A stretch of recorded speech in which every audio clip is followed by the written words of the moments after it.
Being born a walrus might sound cool at first. You're a massive, blubbery baby with tusks waiting to sprout, living in the Arctic, a frozen wonderland. Cute, right? Wrong.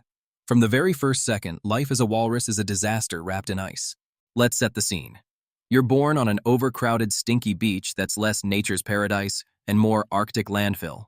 Thousands of walruses are squished together, honking like broken car alarms and smelling like expired seafood.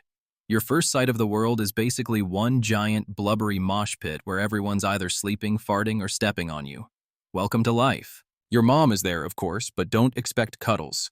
She's tired, cranky, and already regretting her life choices.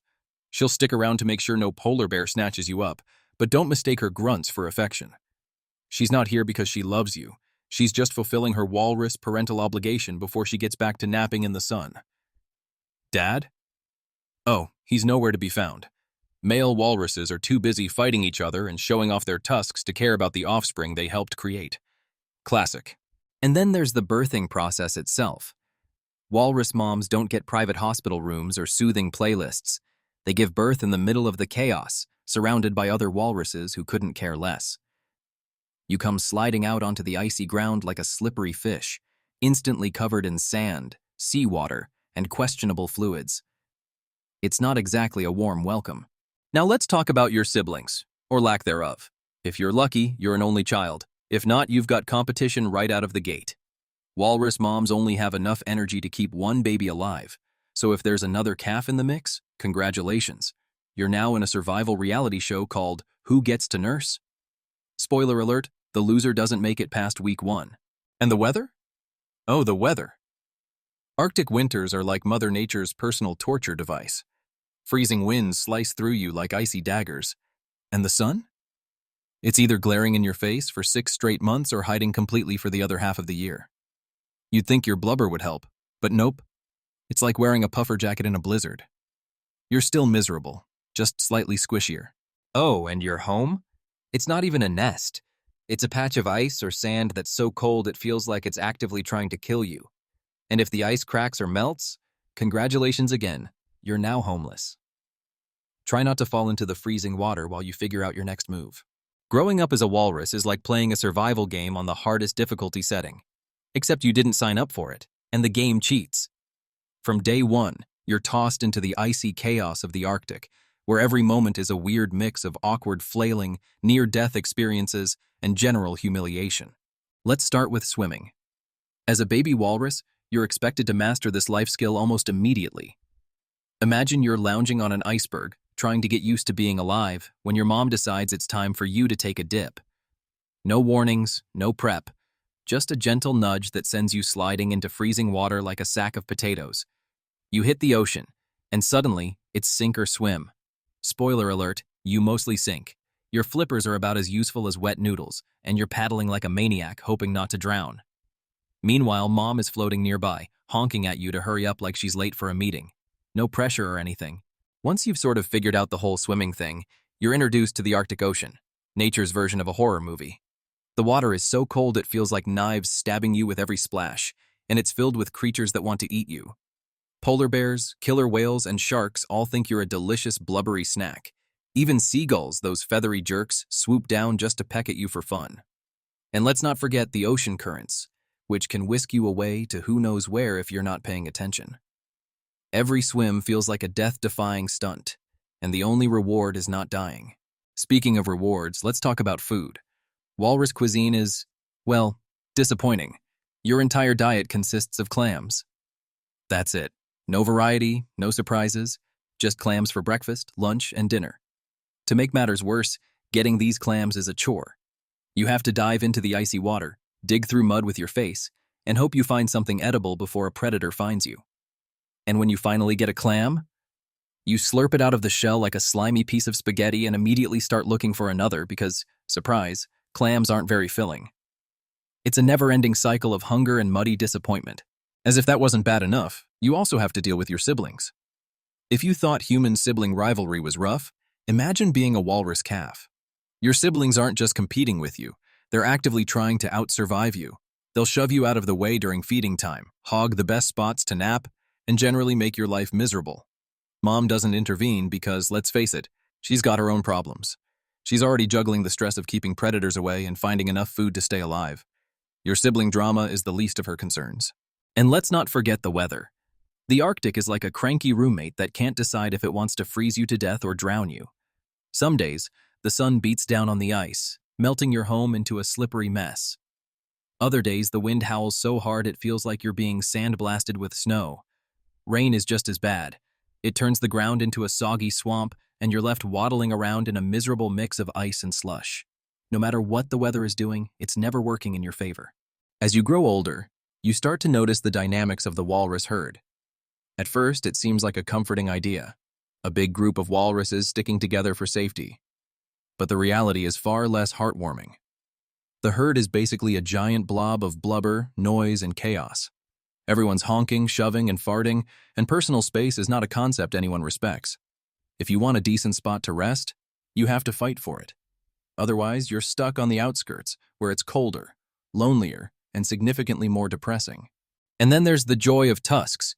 At first, you think they're kind of cool, like walrus bling, but then you realize they're more like a responsibility you didn't ask for. Tusks make you a target for predators and other walruses who want to prove they're tougher than you. Plus, they're not exactly practical. They get stuck in the ice, they're heavy, and they make everything from swimming to scratching an itch way more complicated than it needs to be. It's like carrying around a pair of oversized toothpicks that everyone else thinks are impressive, but you know are just a giant pain. Growing up also means getting used to constant danger. Every day is a game of, what's trying to kill me now? Polar bears are sneaky and will ambush you when you least expect it. Killer whales patrol the waters like they own the place. And let's not forget about humans. Humans are the wild card.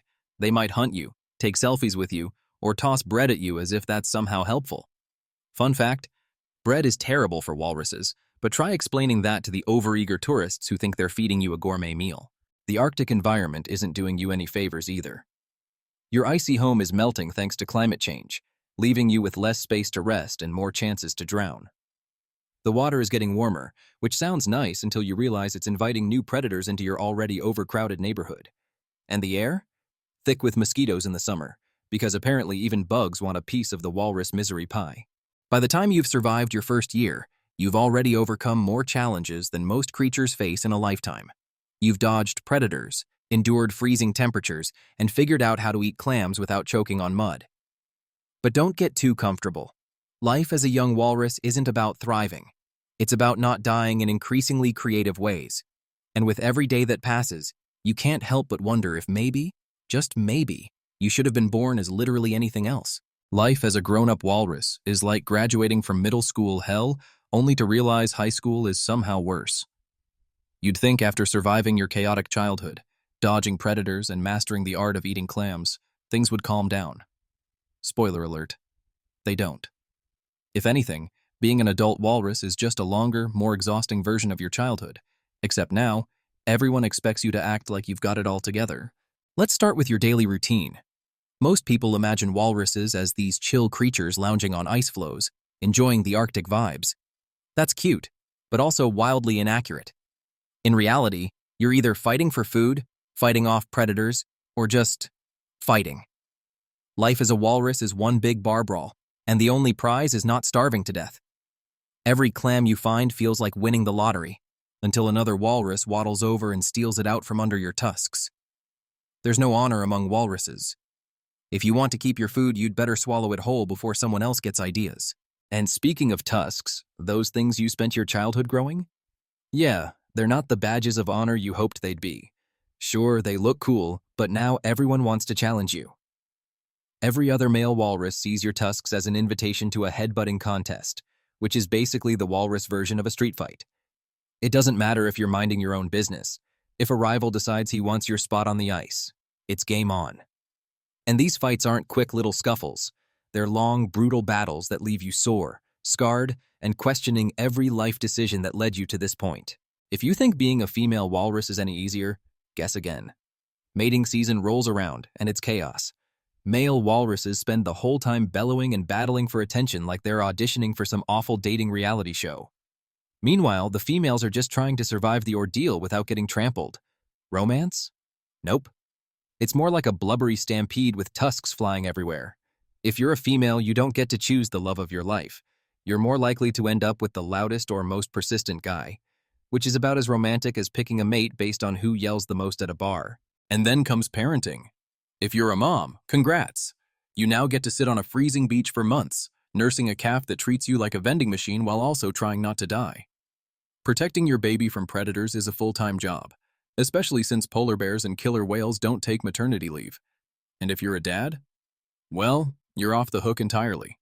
Male walruses don't do parenting. Once mating season is over, they go back to brawling, eating, and generally not caring about their offspring. It's not exactly a progressive family dynamic. Of course, predators don't stop being a problem just because you're bigger now. Polar bears are still out there, and they're not above taking on an adult walrus if they're feeling brave. Killer whales, on the other hand, have turned hunting walruses into an art form. They'll team up, create waves to knock you off your ice floe, and then drag you under. It's like they've been watching too many action movies and decided to recreate the stunts. Every time you see a dorsal fin, your heart sinks. Literally. Because you're probably diving for cover. And let's not forget about humans.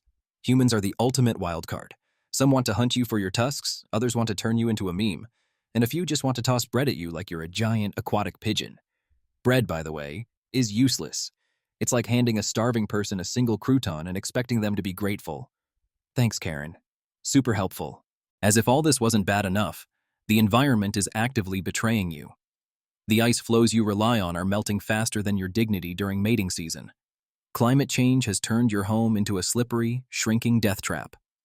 Every year, you have to migrate further and further to find food, which means spending more time swimming in freezing water and less time resting on solid ground. And let's be real, you're not exactly built for long-distance travel. You're a walrus, not an Olympic swimmer. By the time you reach your destination, you're too exhausted to even enjoy the clams you worked so hard to find. But you know what? You might get some energy if you subscribe to our channel. Even when you do find a decent spot to rest, it's never truly peaceful. The herd is always noisy, smelly, and overcrowded. Someone's honking in your ear, someone else is farting in your face, and if you're really unlucky, an aggressive neighbor will decide to use you as a pillow. There's no such thing as personal space in the walrus world. It's like living in a never-ending group hug with people you don't like. Let's not even get started on migration. Twice a year, you're expected to haul your blubbery body across miles of ocean to find food and warmer weather. It's exhausting, dangerous, and completely unfair. Humans romanticize migration like it's some epic adventure, but for you, it's just another round of try not to die. Storms, predators, and exhaustion are all waiting to ruin your journey. And when you finally reach your destination, surprise? It's just as miserable as the place you left. The only difference is the slightly better clam selection. By the time you've lived a full life as a walrus, assuming you even make it that far, you're probably missing a few tusks, covered in scars, and more paranoid than ever. You've spent decades fighting for food, dodging predators, and surviving one ridiculous challenge after another. And what's your reward? Eventually, you'll either get eaten, freeze to death, or collapse from exhaustion. There's no peaceful retirement for walruses, no golden years of lounging on sunny beaches. Just one last struggle before the icy Arctic claims you. Being a walrus isn't majestic, noble, or fun. It's a constant battle against the odds, with no breaks and no mercy. From the moment you're born to your final breath, every day is a fight to survive. So the next time you see a walrus in a nature documentary, don't be fooled by the serene shots of them lounging on ice floes. Behind those sleepy eyes and big tusks is a creature just trying to make it through another miserable day.